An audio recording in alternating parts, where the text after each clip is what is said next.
All right, we are live. Brian Von Ancken, welcome to the future of fitness, my friend. Thank you. Really, really great to be here. I'm excited for this. Well, I owe you a thank you too, because I've been enjoying the Wellness Growth Mastermind group quite a bit. It's not my first mastermind, that's for sure. It's not my first online community. You can double down on that. But you do have a really good group of people, and you specifically are driving it really well. Like it's not easy to get in there every day and make sure the conversations are worthwhile, that people are getting value out of it, that they're sticking around. Like it's not an easy thing, and to make it look easy and fluid is says a lot. So good job on that. I'm excited to talk to you about a number of things outside of your mastermind and what you're doing.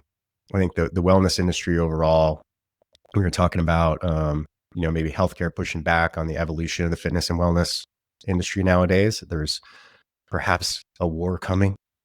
Kind of leave that there and tease it a little bit. And how to do communities, right? I think how to build, whether paid communities or, part of your in-person experience at gyms and health clubs as operators, whatever it may be, community is something that we all shoot for and we strive for because we know it's so valuable. And, as a early on CrossFitter, I think I learned that very early in my industry experience, how powerful community is, but it's not easy, dude. It's not easy. So we're going to pull some information out of you for sure. But Brian, I'm going to stop talking. If you don't mind, give us a little introduction to yourself, how you got to be the founder of WGM, and then we'll take it from there. Yeah. Thanks for having me. It's always so nice when you're on a podcast and you actually know the host, and we were like friends, we've chatted. And so it just feels like exciting and very natural to chat here. So yeah, I'm Brian Von Ancken, founder of the Wellness Growth Mastermind. I always like to say I'm somebody who I grew up living the should life, kind of did what was expected of me, kind of, got good grades, went to a good school, went to law school. And then in my third year of law school, I took a little bit of a veer because I interned for a company called Tough Mudder, which at the time was just 10 people in a room. We had put on one event, and I was like, you know what? I think I could help this company from a legal perspective, but also just from a growth perspective. And I really think what they're doing is amazing. So joined Tough Mudder, had a great run there, helped them grow to, everybody knows they had a great run there. And then started my first company after that called Anchor, which was a mindful social workout. So I've got experience, being a founder, learned a lot from that, which I'm sure we'll get into. Then I was early on at Othership. For those of you who know Othership, the sauna cold plunge space, they also have a breathwork app, led partnerships and growth there. Was at Barry's for a hint, doing corporate sales and partnerships as well. But what I'm doing right now is something I've actually been doing for the last 3 years, which is building a community of leaders in the health and wellness space called the Wellness Growth Mastermind. So we're a community of about 200 founders. You come from places like Oura Ring, 8 Sleep, Peloton, Headspace, Levels, a lot of up and coming brands as well. And we just chat about growth and we support each other. And basically, I believe that this industry is an all boats rise industry and that there's a lot of incentive for us to get to know each other. And I believe that it's also hard, which we'll get into. It's hard to build these types of businesses. So I just try to build a community that's a give first community. It's authentic. It's with people in it who are authentic, kind, generous. And if you put enough people like that together, good things happen. Some people get partnerships. Some people find new growth channels. Some people find investors. Some people just find friends. And I find that, I started this by accident, and it's just fun to every day to witness it grow. Yeah, well said. Yeah, it's. I think I told you this. I started about when I sold my gyms, so probably about 7 years ago now. I tried to start something called what did I call it? The Fitness Growth Community or something. I don't know what it was, but it was very very similar. And it was, I believe it was before its time. It was based on a Slack community. And I had, got off to a quick start. And then I was like, dude, this is a grind. Like to make sure that everyone continues to get value, you know, month after month. And like, because a lot of people maybe will think they'll just come in, extract and leave. Right. But to keep it going is a very difficult thing. We'll get into like, I'm sure all the nitty gritty of that, but let's start with maybe defining some things. So in your mind, when you think of the term wellness as a category, how would you define that? Because I think it's kind of all over the place right now.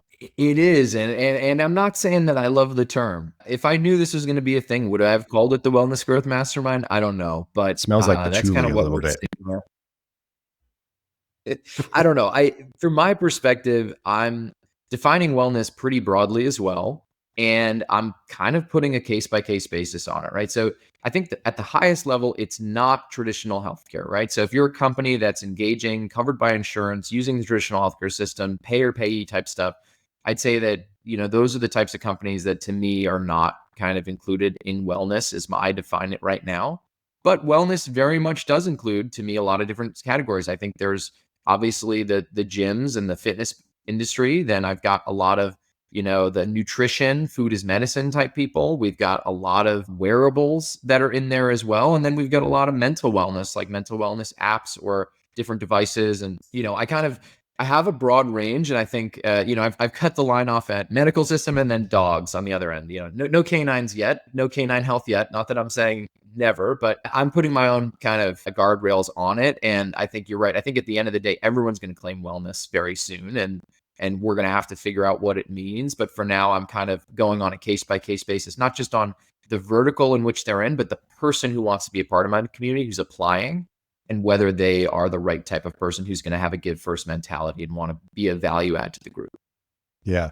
I talk about this often about how we just need a better term because there's a rebrand going on right now of the whole thing, fitness, health, wellness, right? And I know Pete Moore is pushing Halo, which is, I think, health, living outdoors, right? He's really pushing that one hard to be at the forefront. Yep. I tell people like, hey, if you're listening and you have a really good name for what this new industry emerging should be called, if you send it over and we like it, I'll give you a free Podcast Collective hat, a $20 Starbucks card, but it's got to be good. So, keep them coming. Listen, let's just remember rebrands are hard and they take a lot of time. And so, as somebody my first company was called Anchor, it was a workout company. I think it was a great name because it was a workout that combined breath work, meditation, you anchored your day, but it was spelled differently. And it was a big education gap. And I think that ultimately, if wellness is something that people are using right now, and we have a lot of ways to go in educating, I'm not sure a rebrand is worth the energy. I mean, maybe eventually, but yeah, I love what Pete's doing, and I do like the term Halo as well. Yeah, it sounds good, right? Well, when you look across the whole spectrum of wellness brands that you work with and companies, like what's hot? What's thriving right now in wellness? Yeah, I mean, I can't pretend like I'm gonna probably give answers that people haven't heard before. I mean, there's all the focus on protein right now that you hear. There's all the focus on peptides and longevity that you hear. I also think that I think there's a lot of really big momentum behind integrating wearable data into other aspects of wellness. I think that's something that I've seen is hopping a little bit more and getting a little bit more traction. But I think that what we know about this space is to be very tepid of trends and fads. I think Tough Mudder was an amazing company, but ultimately was a great lesson in what this industry is, which it has its ups and its downs. And you need to, want to cater to the fads and cater to what's hot right now, but also have that perspective of, okay, we'll see what's going to have staying power here, right? Are cold plunges here to stay? Right? Or are they going to kind of be a fad? And I would bet on the fact that bathhouses have been around for a very long time, and there will be bathhouses for a long time. But when you see articles come out about cold plunges and if it affects women's hormones and whether that's true or not, there's potential for it to be taken down. And so yeah, I think my only thing I've learned in this space is just to have a little bit of skepticism on the staying power of almost anything because it's such a difficult business and because consumers are so fickle and kind of unloyal.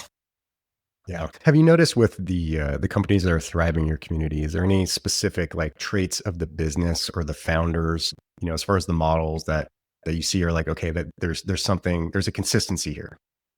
Yeah. I mean, I think it's what I think of is I think of, Othership, I think of Superpower, I think of Rosebud, which is this AI journaling app. And they are just obsessed with details and they're obsessed with design and they're kind of really over the top kind of customer experience centric in order to differentiate in a market that's extremely crowded. And so if you have that excruciating level of detail, that's something that it just seems to, throughout the different verticals have some ability to stick out and help you get a little bit more successful. Yeah. That Othership's a great example because both you and I, well, obviously you were part of that in your career, but I've only gone once, and I don't think there's another experience or brand that I've talked about more without having any kind of incentive than Othership, because the experience, it was so, from the moment you walk in through the whole thing, you can tell the details were very focused on, right? Like how they exactly want the lighting and the coloring, like the smell of the tea that they probably specifically Yeah. chose, right? Like everything about it experientially was very, very thought out. It really stuck out to me. A lot of my colleagues who have gone have said the same thing. Yeah, I mean, and I think there's there's lessons to so many gym operators, fitness people as well, of just like they nail that first timer experience, right? You come in, you get a wristband that indicates that you're a first timer. Then everybody is signaled to the other people, and not just the guides, but at this point, if you're a veteran, you help those people out, and then when they leave, they get a signature scent so that like when they're home and they burn the incense, they're like, oh yeah, that's the smell of other shit. Let me think about coming back. And so, it's so precise. It's very, I think you said you got a trip. It's like Japanese. It's so precise on every little detail. And that goes quite a long way. And they do it and not just in the physical experience, but on their website, on their app. Every little detail is thought through in detail in that way. Well, it's an interesting lesson, right? Because I think most people start, a lot of founders start, they're like, okay, how do I scale? Right. And then that's the thought, is like, how do I build something and scale? But like, you have to build something that's really unique and well thought out and well branded, right? That produces the opportunity to scale. Like, I don't know if Othership will ever scale. I don't know if Robbie has any plan to ever scale. I mean, in the conversation I had, he's like, this is really hard. This takes a lot of money to do these things. We're just taking one location at a time. And then I think about, like, that's a great way to take your business, because whenever we're shooting for like, well, how do I get to 1,000? There's different mindsets at work. I'm not saying that the build to scale is a bad thing, but it's just an interesting thing in the wellness area. I don't know, because wellness is so, fitness and wellness are experiential. It's emotional, right? Like, people work out for different reasons because of whatever motivations they have. And it's generally, something about the way they look, or something that happened in their life, or, something that they're facing some kind of sickness. Like, it's very emotional. It's very unique to every person. So we have to kind of honor that and make that experience worthwhile for every single, because it's not, also not easy. Like, no one likes getting in a cold plunge, right? You do it because it's the way you're going to feel after, right? No one likes doing a hard workout. They just know that it's good for them. So it's not like selling French fries or tacos. Like, you can't just waft it in the air and have people come by. You have to make sure the experiences were really well thought out. So yeah, kudos to Robbie. I feel like this is a great advertisement for him. Listen, man, I love Robbie to death. And I think the mindset that he has of building for 20 years from now, building for the long term, taking your time. That's the recipe to me that gives him the chance of becoming the billion-dollar or however many billion-dollar company. Because if you just do the scale and repeat, to some degree, it's less defensible. To some degree, you have less ability to, you get tapped out. Great examples. I mean, Solid Core Berries have had, great valuations, but are they pushing a billion? I'm not sure that they reach that level. And I think in order to get to that level, you need to do it a little differently. And so I'm interested to see how it goes. And yes, purely advertise. We need to make this an advertise for WGM, man. If we're going to advertise anything, Well, okay, that was my no, next question. So let's talk about that. So, yeah. I've been thinking about this. Brian, is like, this is going to sound a little random, but bear with me here. Business school is really expensive, right? Mm, And most entrepreneurs, or young founders especially, may opt out of business school because I don't want to walk out of here with $100,000 in debt. And I see the way that you run WGM is like, you have a monthly educational series. I was fortunate enough and honored to come in and talk about podcasting and the whole industry and where the opportunities are in podcasting. So thank you for that. But you have something unique. There's education happening throughout that. I mean, do you start to think that maybe this isn't just because a traditional mastermind is like, where is it? It's like you shared resources, networks, and experience, right? That's kind of what builds a traditional mastermind. But education is something that you're throwing in there in a very, very meaningful way, right? So do you think there's possible opportunities where maybe mastermind models start to become more of a business school program? Is that something to ever think about? I think it's a really interesting topic.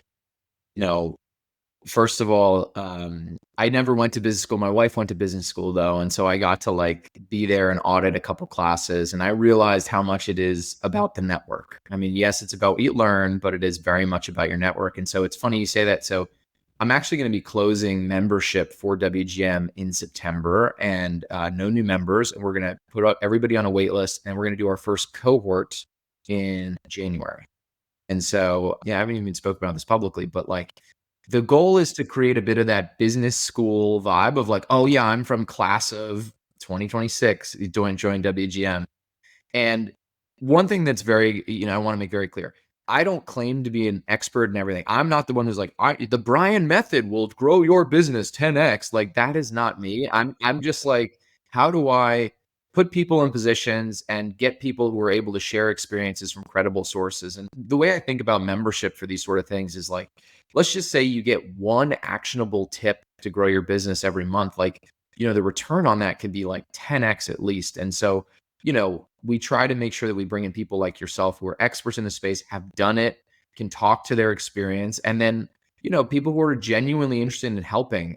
This is going to sound random as well, but I always think back to Tough Mudder and how we had all these obstacles, right? Electric shock, Arctic enema, like and the obstacle that always got rated the best was the obstacle where somebody climbed up a wall and helped someone else up. It was called Everest, and you reached down, you helped somebody else up over the wall, and it was like, people want opportunities to help other people. We just don't get it in everyday life. And so what I'm hoping to do is create space where, you're an expert in health and wellness in the fitness space. Let's get you connected with other people who you can help because it feels good to help. And let's be honest, what goes around comes around. And if you help, a lot of these people are earlier in their journey. And so if you help someone who's at that seed stage and then who knows, they become the next big thing, like it's nice to say, I knew you when.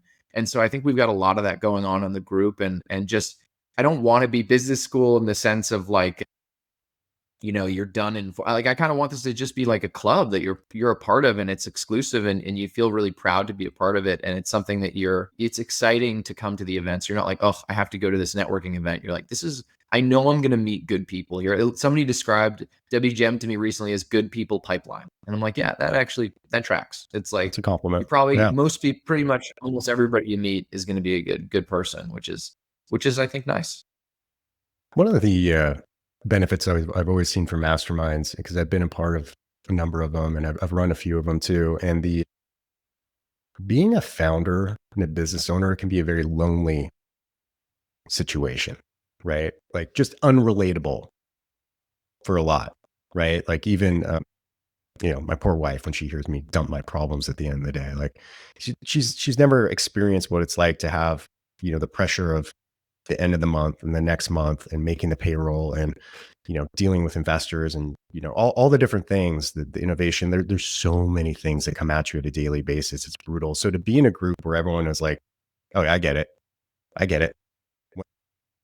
So maybe this is the conversation and we can start getting into like, is building community. Like it's very difficult. So how do you intentionally create space for those type of moments? And what do you think is the most valuable aspects of building, a community, whether it be online or in person or a mixture of both?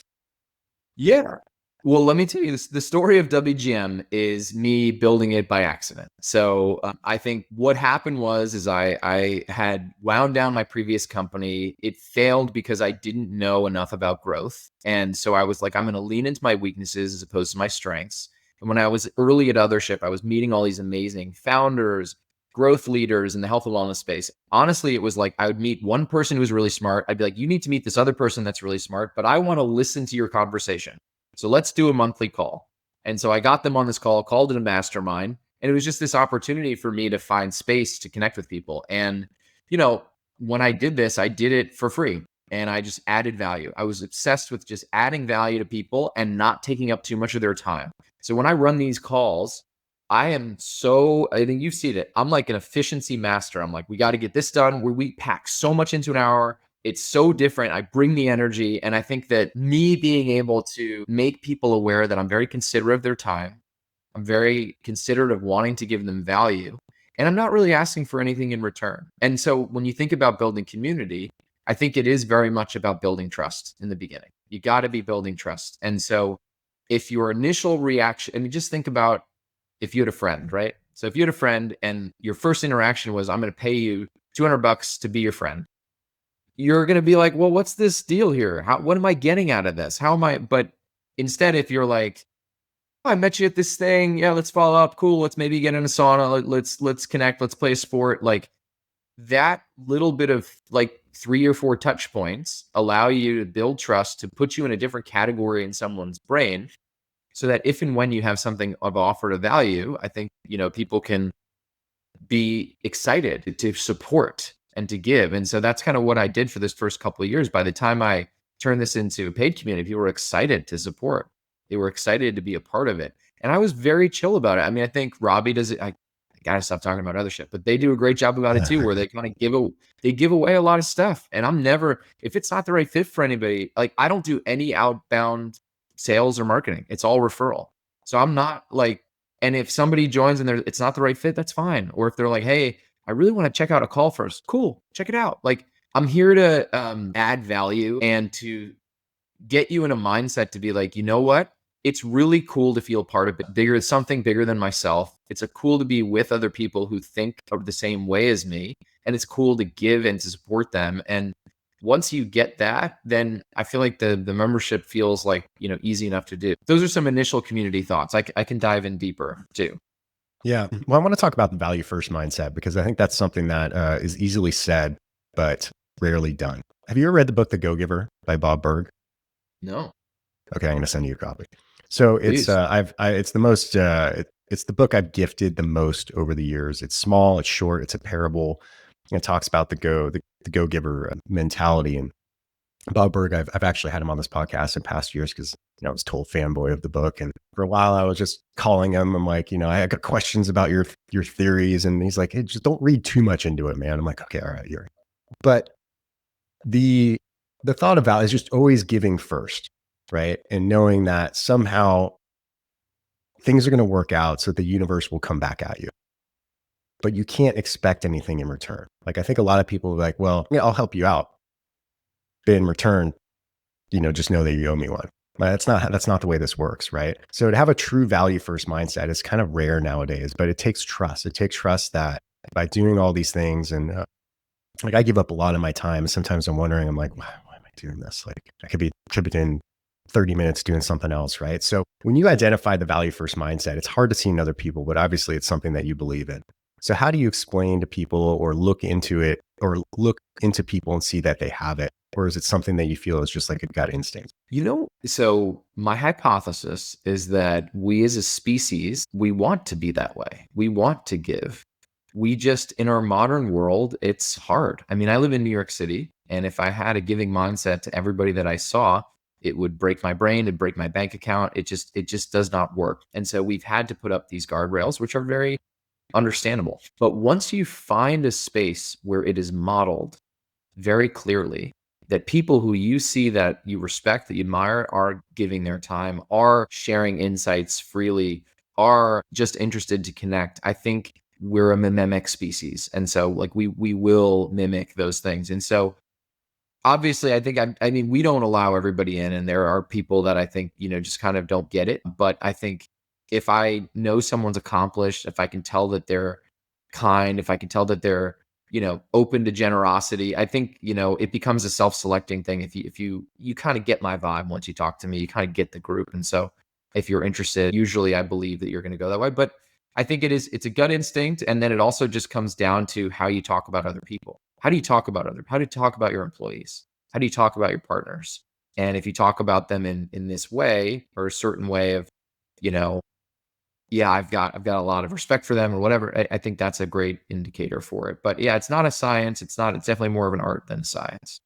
Yeah. Yeah. Well said. We've talked about success and people have done really well, but within your community or just within your noticings of the industry, like what do you think is the similarities of these founders and companies in the wellness space that don't make it? Like, have you noticed anything on the reverse side? Yeah, I mean, the health and wellness fitness space, it's hard.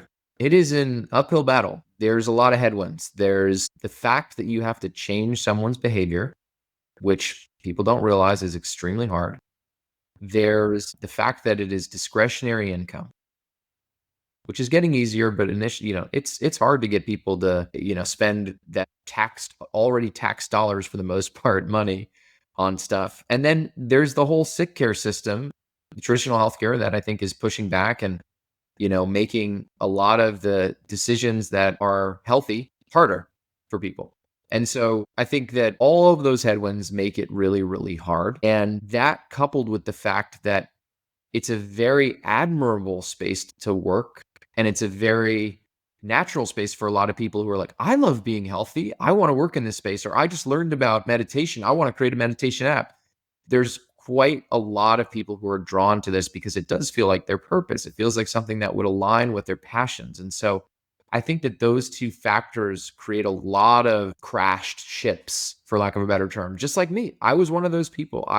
Yes, I had worked in the space, but I was a first-time founder. I was guided by my heart, and I knew business, but I definitely didn't know enough. And so there was just a lot of people that were going in eyes wide open, or not eyes wide open, just like without having true awareness of what this industry can do. And I think you've actually seen this recently. I think Brian Johnson just announced that he's going to step back from Blueprint and he's going to focus more on Don't Die. And I think he's an example of somebody who, he killed it in the tech space. There's so many people that are killing it in all these other industries, but if you come to health and wellness, it's hard. It's like the salt mines. You got to really get down in there. It's daily grind, building trust over time, education. There's just a lot in here that's hard. And I think that the founders who don't make it are the ones who expect it to be, I was able to, change my life in this way. And so will you. And I think the other people fall for the fact, well, of course it's good for you to have X, Y, or Z. Like, why aren't you doing it? It's like, there's no rationality to human behavior in this space, even though we all know we got to sleep well, eat good, exercise, but who does that? What percentage of the population actually does it? And so I think that if you go into this without knowing all that, and you're not a seasoned founder who knows how hard things can get, I think that can be a tricky combination. Eddie Hertzman and I talk about this all the time, because not only is fitness and wellness difficult, but doing B2B media in fitness, health, and wellness is like another layer of like stupidity, right? So we're like, what are we doing? Why are we doing something? Like, why don't, like, we talk about unsexy businesses? Like, well, I just want an unsexy business, right? Like, I don't know, Yeah, and a I just liquor met a guy, store, HVAC business, like helping people with it. It's like, oof, great. self-storage, Yeah. right? Stuff like that, or a pizza Yeah. shop, even, like, the margins are huge, right? But I don't know why we drag ourselves through this to make it happen. I think it's just a love of the industry, and it certainly hasn't made me a rich man over the years. I have a lot of other friends who have chosen other paths and they've done extremely well financially. I'm fine, but you get the point, right? It's like there has to be something about why you're doing this that's more than just money, because there's a lot of ways to make money. Money's not I think actually difficult to make. I think that's right. I will add, listen, I don't want to be full doom and gloom. I am an optimist. I believe that the other thing that's happening in this space, though, is that you're making a bet that the world will be moving in a direction that is healthier. And then there might be a world in which some of the healthcare, insurance, pharmaceutical dollars might start flooding into this space. And so to me, it's actually, listen, if you're going to bet on AI, like maybe that's the right bet right now. But I think we're pretty up and coming. And there is a chance that this space could be very flush, very flooded in the not too distant future. And so it is a matter of grinding through these initial years of getting people to the point whereby they change their relationship to the health of their own body, and they're starting to, put dollars towards it. And maybe we can find ways to be a part of the healthcare system or have a different system or whatever it might be. But I just think there's a bet that there could be a big spike potentially in the next couple of years, but who knows? Dude, I agree. I mean, one of the reasons I'm still here is that I think we're just seeing the start of a revolution. And, I have the honor and pleasure of talking to a lot of smart people. Dr. Glory Winters from YMCA, Jeff Sweefel, Dr. Stacey Sims, just had a conversation with her, and she gives more of a global aspect. But the healthcare system's broken, and we've been talking about it for a long time. But now the pain that people are feeling financially of the system is becoming overwhelmingly great. And that's when things change, right? It'll snap. And you're starting to see the demand from the ground up is like, we want a better way. We need to take control of our health. How do we start doing that? The younger generations are investing a lot of time and energy and resources into doing that. So it may not happen like that, but it's going to happen, and it's happening now. And I think we're all in a very good place. We just have to be aware of, there's a lot of factors working in here, right? And insurance companies are not going to give up their right to win in this space easily. So we have to work out, and this is something that I have to credit Dr. Winters for, is like, we have to figure out how to work within their incentives currently and understand the incentive models that they have, which isn't necessarily keeping people sick. They're incentivized to make money. So if they can charge a lot and not spend a lot on actual healthcare, they're going to be happier. So it's like, well, how do we, there's a lot of smart people working on this problem, right? I'm sure a lot of them are in your community. So I agree, man. And I guess anyone who's listening, and we sound a little downer there for a second, like, this is the best time. Like, I've been in this industry for 17 years. This is the most hopeful and optimistic time I've been in this industry. Absolutely. And I think we don't know the path forward, but that's okay. And it's just a matter of everybody doing their part and being short. Like I say this all the time. We are brothers and sisters in arms in a battle right now to reclaim the health of the world, of the country, whatever you want to use. And so the more that you think about it through that lens of not like, ooh, that Soul Cycle just opened next door. Like, no, actually, it's an all boats rise. We're really trying to move the world in a healthier direction. We have the ability to be competitors, but also be people who realize that it's a big pie and we're not even scratching the surface on it. And so if we can be complementary to each other and support each other, I think we have the best chance of actually moving the needle here. I mean, I don't know about you, but to me, the reason why I'm doing this work is I believe that it's a root cause of so much that's wrong in this world, right? If people were healthier mentally, physically, emotionally, I mean, I think a lot of the other stuff might just start to sort itself out a little bit. It's who knows, but to me, I enjoy working on root causes, and to me, health is the root cause, and there's lots of ways to attack it, and no one's going to have the exact answer, but it feels like very, very good and important work to be doing. Yeah. Yeah. And also, I mean, if you look at the capital markets, remember, like, there's a lot of very large private equity firms that are making big moves in fitness and wellness right now. Like, that's something that, in the last few years, I mean, we've kind of seen dabbles of it, but we saw some major transactions happen this year, which are signaling like, okay, the big boys are seeing the opportunities here, and they're moving in. So good or bad, that's happening, right? Like, they're just, pay attention, I guess would be the only thing. I want to face forward for you a little bit here, Brian. So let's set the table. And in 2030, I'm out in New York. We're hanging out. And you're like, dude, UGM's crushing it. It's gone past all of my expectations, right? What does that look like? What do you envision in that moment? Yeah, so it's crazy. My son will be like 11 at that time. My daughter, which is on the way, will be like 9, and so I very much see you meeting me in a little bit outside of New York in a retreat space that's like, who knows, maybe it's like the othership, the biggest othership you've ever seen, and we're doing a WGM retreat there, and we're doing some programming, some connecting, some sweating, some sharing. And yeah, we're just talking about how, yeah, it's so cool that the London hub is really getting going, and the UAE, and we've got some people in Australia that are really keeping this going strong. And we're so psyched that all the discretionary income and insurance issues have kind of fallen by the wayside, and people are now have ability from their insurance company or the government to like spend on health and wellness, which is allowing all of our businesses to grow. And some of the people that you had on your podcast are now, huge deals. And we all still stay in touch, and we all still stay grounded, and we all still support each other. And it's a group that's not thousands and thousands of people, but it's like a robust, maybe 1,000 people or so.